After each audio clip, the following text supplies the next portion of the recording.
Rekomendasi di sini untuk visi pribadi saya untuk Indonesia, yang pertama menciptakan akses pendidikan yang merata bagi semua lapisan masyarakat, dan juga memastikan bahwa pendidikan mereka mendapatkan pendidikan berkualitas tanpa dibatasi oleh latar belakang maupun ekonomi dan lain sebagainya.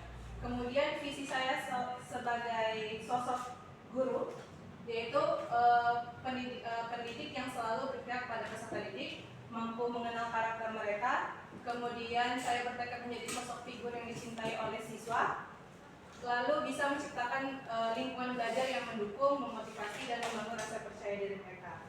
Dari visi tersebut akan saya capai dengan cara yaitu kenali peserta didik, kemudian membuat rancangan pembelajaran yang berpusat pada peserta didik. Yang ketiga, menciptakan lingkungan belajar yang mendukung. Pengalaman paling bermakna dalam perkuliahan PPG ini selama 2 semester ada 2 mata kuliah yang saya angkat, yaitu PPDP atau pemahaman peserta didik dan pembelajarannya, dan kemudian PB, pembelajaran berdiferensiasi.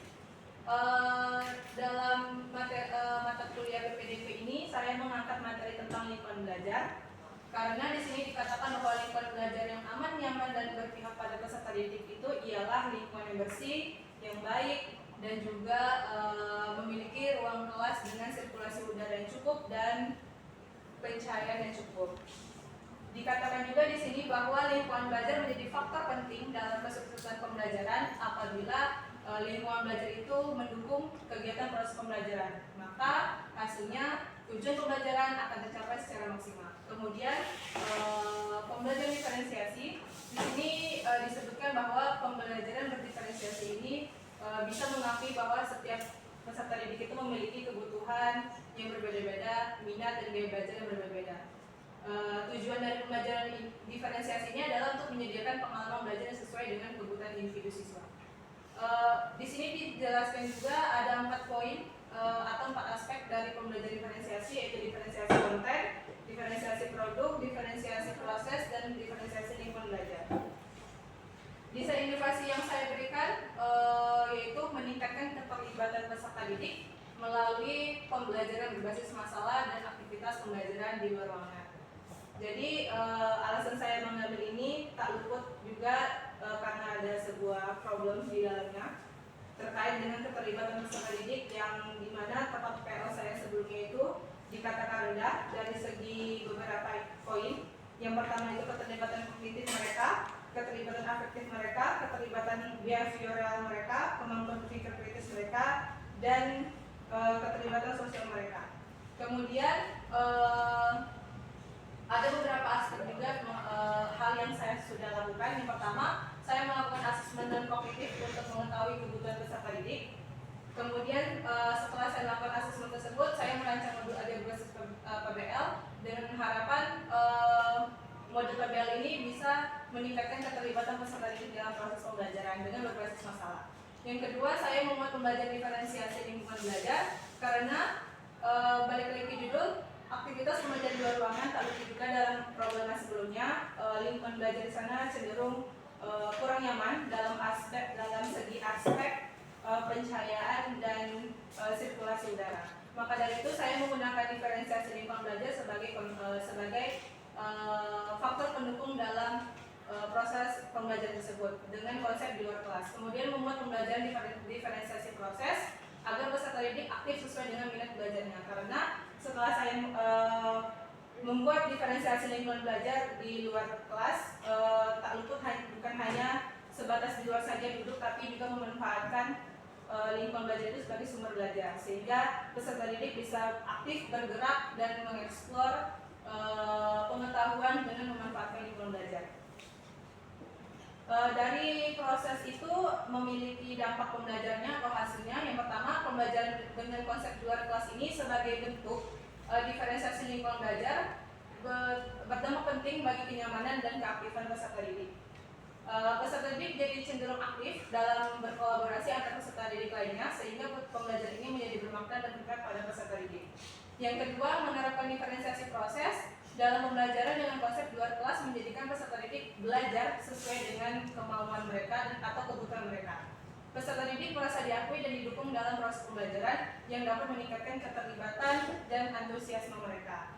Yang ketiga, dari perencanaan pembelajaran dengan berbasis masalah atau model PBL menjadikan peserta didik lebih aktif dalam pembelajaran, karena dengan diberikan LKPD yang berisi sebuah kasus atau misi ataupun masalah, peserta didik akan menyelesaikan secara berkelompok sesuai dengan minatnya masing-masing, yang memanfaatkan lingkungan belajar sebagai sumber belajar mereka. Yang keempat, rencana tindak lanjutnya atau RTL-nya, 3 hal penting yang akan saya lakukan ketika saya memulai karir menjadi guru ialah yang pertama, menciptakan lingkungan belajar yang aman, nyaman, dan menyenangkan agar peserta didik tidak merasa menonton lagi dalam belajar, tidak merasa jenuh ataupun membosankan. Yang kedua, berusaha untuk mengenal karakter peserta didik yang akan saya ajar nanti. Yang ketiga, dengan mengenal karakter mereka, saya akan mendesain pembelajaran sesuai dengan kebutuhan mereka. Sebagai guru profesional, saya akan melakukan usaha untuk menyesuaikan perangkat ajar yang sesuai dengan kebutuhan peserta didik. Dan tak luput, saya akan melakukan usaha agar visi yang saya sampaikan pada poin identifikasi tersebut mampu saya terapkan setelah menjadi guru. Sekian, terima kasih telah presentasi saya. Baiklah, kepada Bapak Ibu, saya buka sesi tanya jawab. Terima kasih kepada guru yang telah mempresentasikan hasilnya. Kita mulai dari awal tadi, identifikasi diri. Jadi saya menyambung pertanyaan Prof tadi bahwa kita punya visi. Ya, visi itu adalah tujuan yang akan kita capai. Tapi kalau lihat dari sini, visi sosok calon dirinya banyak ya visinya. Yang diharapkannya terlalu banyak gitu. Jadi kalau menurut saya sependapat sama Prof tadi bahwa kita visi kita visi kita satu atau dua saja apa. Kalau kita bisa dengan cara dulu. Kalau seperti ini mungkin terlalu banyak visinya, nanti untuk mencapainya itu sulit kan kalau saya. Sulit tidak, tapi butuh prosesnya banyak ya Prof ya. Jadi mungkin di visi itu mungkin lebih difokuskan menjadi apa di sana dulunya. Nah, kemudian untuk mencapai misinya, visi itu kan misi namanya ya. Nah itu ya, untuk karena tadi visinya banyak, mungkin ke bawahnya sebenarnya ini ya, kalau menurut saya itu misi itu adalah udah dari visi kita. Jadi kalau visi kita banyak, berarti misinya banyak. Kalau kita mau jadi calon guru yang profesional, berarti harus menambah wawasan, harus apa. Nah ini kan kalau sudah banyak visinya, berarti di misi itu kan gerakan yang kita lakukan untuk mencapai visi itu. Nah itu kalau jadi nanti mungkin bisa ada perbaikan. Nah kemudian untuk yang satu lagi, saya yang di bawah tadi, kalau untuk mengenal karakter peserta didik, tadi hanya melakukan asesmen non kognitif untuk mengetahui kebutuhan peserta didik. Sebetulnya untuk mengetahui kebutuhan peserta didik maupun yang gaya belajarnya atau kebutuhan itu, asesmennya jangan hanya non kognitif. Jadi asesmen diagnostik namanya. Nah, sebenarnya itu kan ada dua, kognitif sama non kognitif. Jadi asesmen yang dilakukan di awal pembelajaran, dari situ baru kita bisa merancang modul ajarnya apa. Kalau kita non kognitif, kita belum tahu kemampuan siswanya yang.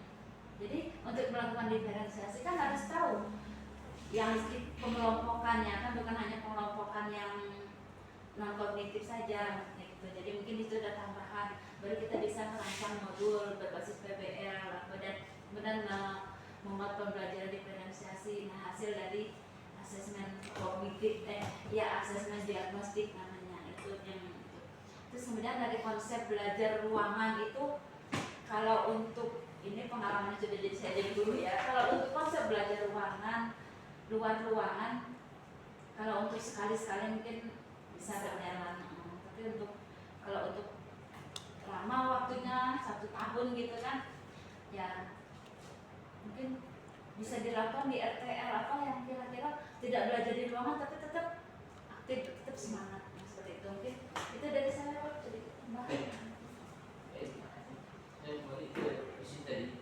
Visi kalau dibuat di RTL jangan lanjut.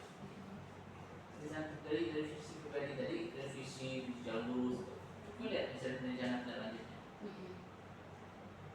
Nah, oke. Yang tiga itu bisa jadi satu kan? Bisa jadi satu kan? Bisa. Apa? Kira-kira? Mengenal karakter mereka, bisa mengenal karakter mereka. Kemudian multitasking. Mendesain pelajaran berdasarkan Kebutuhan mereka, kebutuhan maksimal bisa. susah. Nah, kalau sudah kita sudah mendesain pembelajaran, itu berarti kita sudah profesional. Maka visinya apa?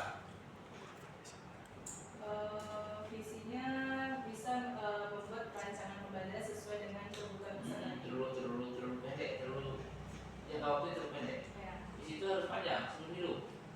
Karena saya jadi guru itu lama. Jadi akan tidak Lili tidak terpikir akan jadi kepala dinas. Iya. Terpikir akan jadi bupati kan, jadi gubernur kan. Terpikir sekarang jadi guru. Jadi kepala sekolah itu belum terpikir kan. Maka jadi guru itu gimana? Jadi profesional itu apa yang akan dilakukan kira-kira? Menjadi guru profesional misalnya. Nah kalau visinya apa? Visinya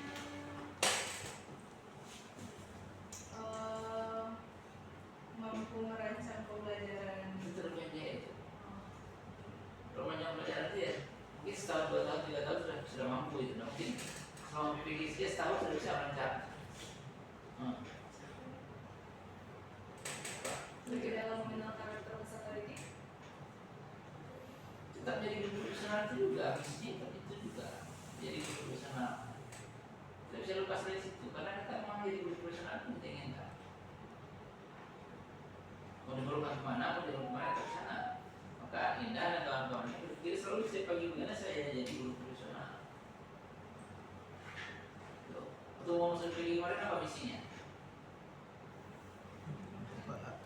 Apa? Ada apa? Waktu masuk pergi apa visinya kemarin?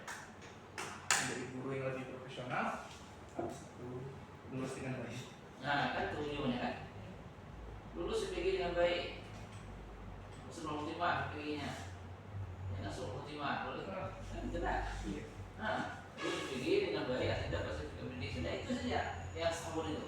Nah ini setahun saja itu, apalagi ini berapa puluh tahun menjadi guru profesional seperti apa gitu ya. Enggak setiap bangun pagi baca doa bangun tidur langsung saya menjadi guru profesional hari ini. Jadi nggak usah panjang-panjang, nggak usah pusing-pusing, ya pendek, kan? Itu bisa diaplikasikan, bisa diaplikasikan, dan kita bisa membantu diri kita dengan itu.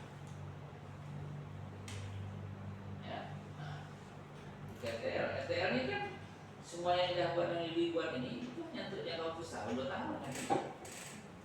Kalau gitu harus dibatasi misalnya tahun 2030 nah, menjadi guru yang bisa merancang atau misalnya pembelajaran. Itu kan nggak pendek. Kita kan pikirnya yang panjang. Tuh. Jadi kalau hanya mengenal lingkungan belajar, misalnya pada tahun 2025 mengenal lingkungan belajar anak, bisa begitu. Tapi kita kan yang pendek, yang menengah, yang panjang. Kita yang panjang. Nah, kalau mau lebih banyak lagi tadi itu sukses di dunia akhirat, ya, berjaya di dunia, surga di akhirat itu sebenarnya yang diinginkan. Ya, itu jadi apa yang saya lihat saya baca semalam semuanya ini sebenarnya hanya kepada semua. Tidak terpikir untuk jangka panjang. Karena visi misi itu jangka panjang. Itu kira-kira hari ini ya. Alhamdulillah. Kira cukup. Seperti guru profesional itu kan kalau jangka panjang ikuti semua pelat kita. Nah,